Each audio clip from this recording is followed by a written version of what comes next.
Hi folks, Mr. Ackerman here. Thanks for watching. Topic of today's video is power. We're going to be examining this topic, which sometimes confuses people because in our daily vocabulary we often use the terms power and force kind of interchangeably. But as you're going to see throughout this hopefully short video, the two are actually distinct, although they are related.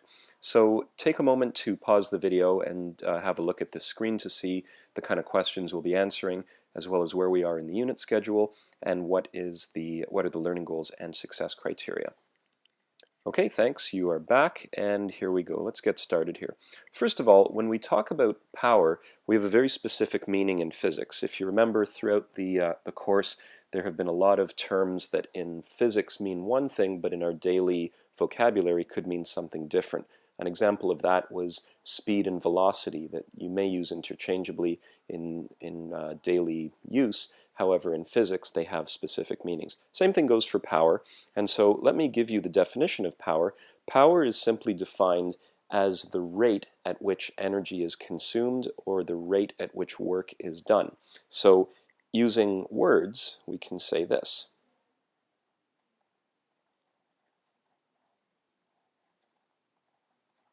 We can say that it is the rate at which energy is used or that work is done.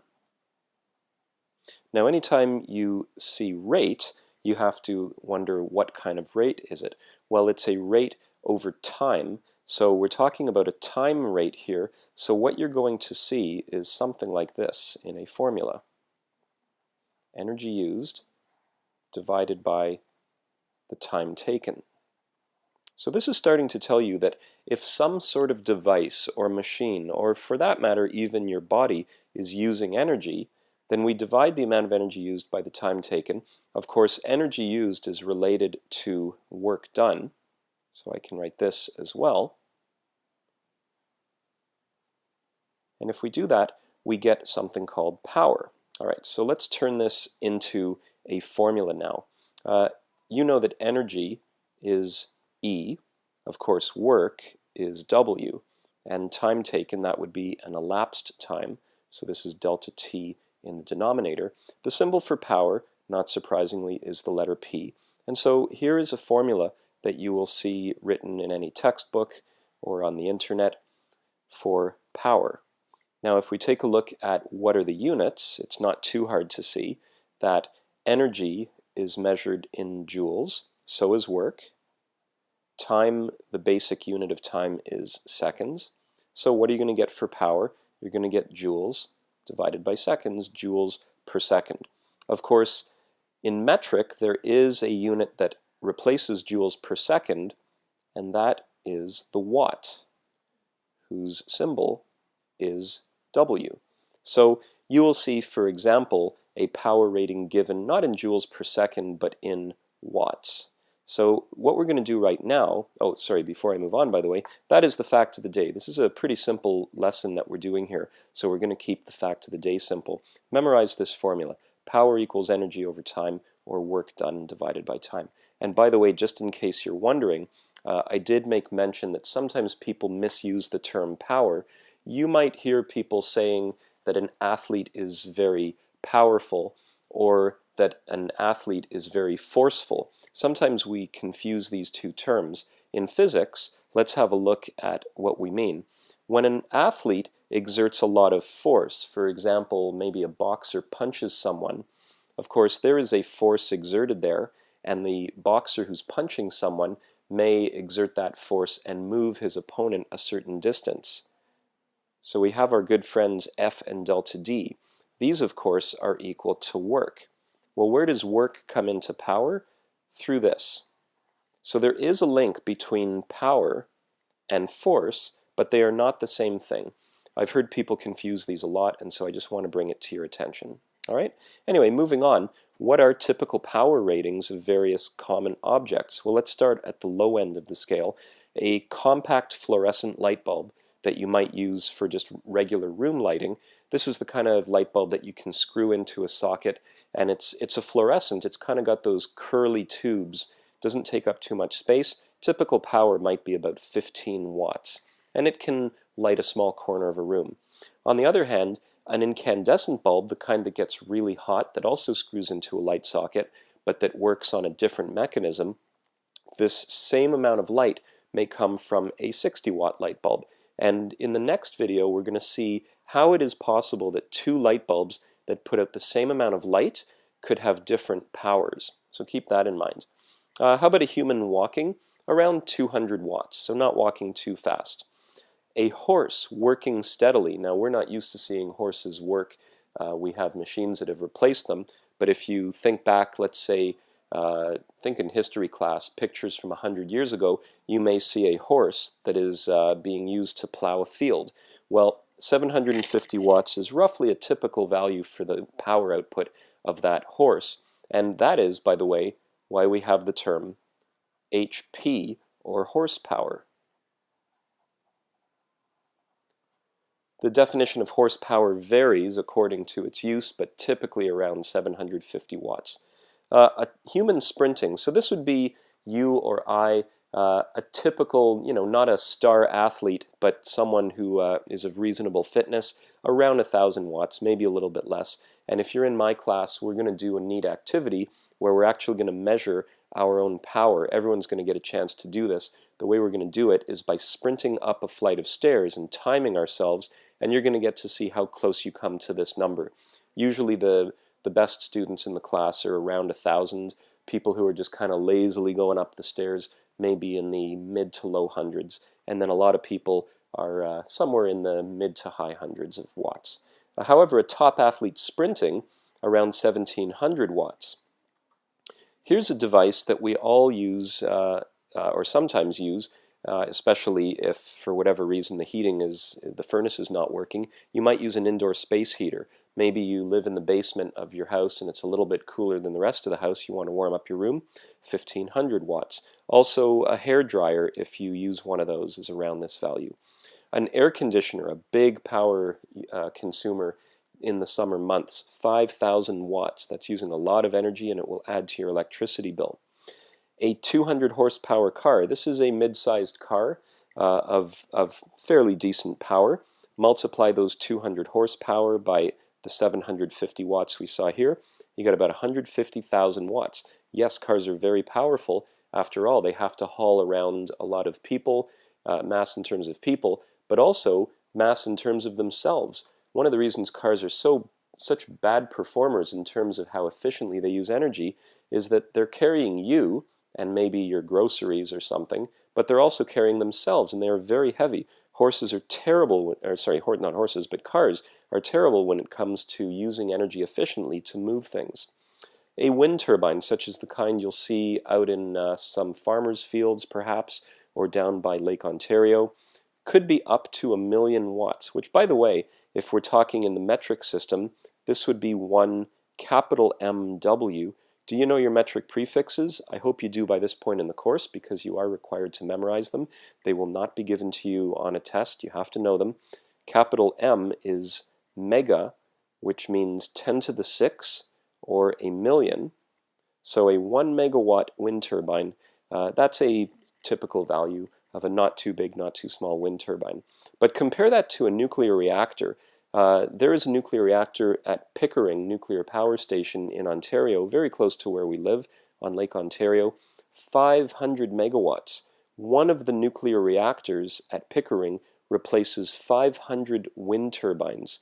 And by the way, there's something like 4 to 8 nuclear reactors functioning at Pickering at any given time. So, wow, that's a lot of power supplying electrical energy to Ontario and other places around the world.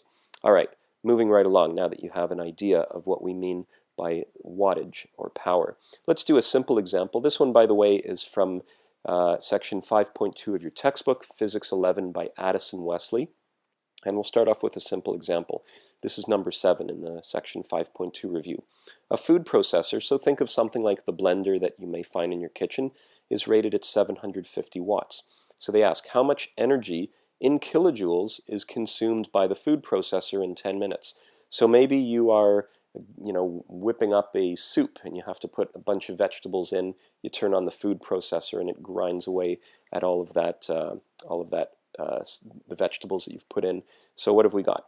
Power equals 750 watts. Try to make that into a 7 there.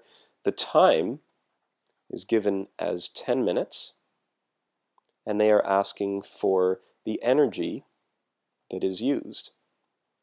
So we're going to go back to our formulas on the previous page. Power equals energy used divided by time taken. So we're going to write P equals E divided by delta T. But before you go any further, keep in mind a couple things. First of all, watts means joules per second, so you cannot use minutes for your time. You have to convert that into seconds. Multiply by 60 and get 600 seconds. And now you can sub in your values here and make a calculation.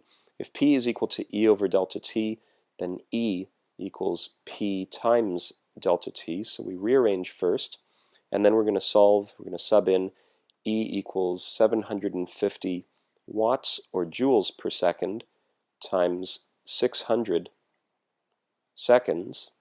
And what do we get there? I'll take out my calculator and tell you in a second.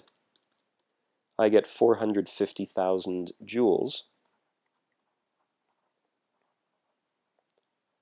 which sounds like a lot. It is. They ask us to express this in kilojoules, so we're going to have to do a conversion here again. I hope you know your metric prefixes. What does kilo mean? If you don't know your metric prefixes, once again, you have to memorize them. You've got to learn them. Kilo means 10 to the 3 in thousands. So if we want to get into kilojoules, we have to divide by 10 to the 3. So that's going to give us 450 kilojoules. Now, is that a little or a lot? Well, it depends. When we buy electricity from the power company, they actually don't sell it to you in terms of how many dollars per kilojoule. They sell it in a different unit of measurement called a kilowatt hour. And typically, you're charged somewhere around 10 cents per kilowatt hour. So I guess the question is this a lot of kilowatt hours of electricity? Let's find out. Let's do a little side calculation here, and I'll show you how it's done. You may remember this from grade 9. What we're going to do is, first of all, express the power in terms of kilowatts. So we had 750 watts, but 750 watts is also, using your metric prefixes, 0.75 kilowatts. And the time has to be expressed in hours. So 10 minutes is, of course, 10 sixtieths, which is around 0.16 repeating of an hour. So what you can actually do here is a similar calculation, but this time using different units. The energy is 0.75 kilowatts times, not divided by, 0.16 repeating hours. And now let me just give myself a little bit more space here. There we go. What are we going to get there? 0.75 times that number, just going to multiply them out. I get about 0.125 of these things called kilowatt hours. Now, kilowatt hours sounds like you're just saying kilowatt, which sounds like you're saying power, but it is not power. It's power times time, which, as you can see from this formula, is energy. So this is a strange unit of energy, which only seems strange because we don't use it on a daily basis. We use joules, or some people use calories. However, it is the unit in which electricity is sold to us as consumers in our homes. And typically it's about 10 cents per kilowatt hour. So how much is this going to cost? We've used this food processor for 10 minutes, and we have consumed about 1/8 of a kilowatt hour, 0.125 kilowatt hours. So let's finish off the calculation here. I'll just switch colors here. we are charged 10 cents per kilowatt hour, but we only used 0.125 of a kilowatt hour. So the units kilowatt hours cancels, and what do we get? Well, not much, 1.25 cents. So believe it or not, to use that fairly powerful electrical appliance in your kitchen for 10 minutes costs basically a penny. Doesn't sound like much, and I guess it isn't. However, if you add up all the things you do in your house, all the lights that are on, all the time that the fridge is on, the air conditioner in the summer, the furnace in the winter, the stereo that's on, the TV that's on, all the gadgets we plug in, it can actually add up to quite a bit. You should ask your parents, what do they spend per month in electricity? I think you might be surprised. It's probably in the several hundreds of dollars a month, which means you could be spending several $1,000s a year in electricity. Maybe if you could conserve just, I don't know, a quarter of that electricity by shutting off lights or just not using appliances that you don't really need to be using as much as you do, maybe you could save a few $100s a year, which could be put towards something else. So not a bad thing to think about. Encourage you to ask your folks what they're paying in electricity. Maybe they don't know, and by asking them, you will make them more aware, and everyone can benefit. All right, we're going to move on now to one final problem. This one is a power problem where the information given, it's not quite so obvious how you have to use it in order to solve. Let's have a look. A car jack, so something that lifts a car, is used to lift up a quarter of the weight of a car. Now you might wonder why they're saying that. If you go and look at a car jack, you'll know, if you go look this up on the internet, you'll see something like this. Let me try to draw. Here's a really awful car drawing. Definitely should have paid more attention in art class. Okay, there we go. There you are. Driving your car, and you end up with a flat tire. So here we are on the road, and we have to change a flat. So what do? You get out, and you put a device called a car jack near the wheel that has to be changed. And this goes underneath, and usually there's a lever sticking out, and you crank this around and around and around, and what it does is it lifts up the car, but it doesn't have to lift the entire car. All we really have to do is lift one corner of the car. So this is why they're saying here that the car jack is used to lift up a quarter of the weight. So what are we really doing? If this is a 1,200 kilogram car, then really all we got to do is lift up 300 kilograms. That is 1/4 of the 1,200 kilograms of mass. And they ask you, if you lift it 20 centimeters, just high enough so you can get the wheel off and put on a spare tire, and if it takes you 20 seconds to do that, what is the power of the car jack? So, all right, anytime they ask me for something in physics, I write down the formula. We know it's energy over time, or if you prefer, work done over time. Now, in the previous question, they told us some information. There really wasn't anything to calculate before we subbed into the power formula. But here, they don't tell you anything that deals with the work or energy, or do they? Well, let's think about it for a minute. They've told you that you've got to lift up 300 kilograms worth of mass. How are you going to do that? The answer is you're going to apply a force. Question, what force are you going to apply? The answer is you have to apply at least the force of gravity, otherwise you'll never lift the car. So actually, you have to have the insight in this question that the force needed is gravity. So the first thing we can write is that the required force will be 300 kilograms times 9.8 newtons for each of those kilograms, which comes out to, I believe, let's see, I'm going to calculate it just to be sure, 2,940 newtons. Now, force is not work or energy. However, we know that work is equal to F cos theta delta D. And therefore, if we are lifting up, and if the car, of course, is moving up, there's your delta D, then guess what? What's the angle between these two forces? The angle theta is 0. So when I sub in here, I'm going to get F cosine 0 degrees delta D. So that's going to be 2940 newtons times the distance, which they said was 20 centimeters, 0.2 meters. And that's going to give me the work done, which comes out to 588 joules. Now I can take that number and sub in over here, and let's see what we get.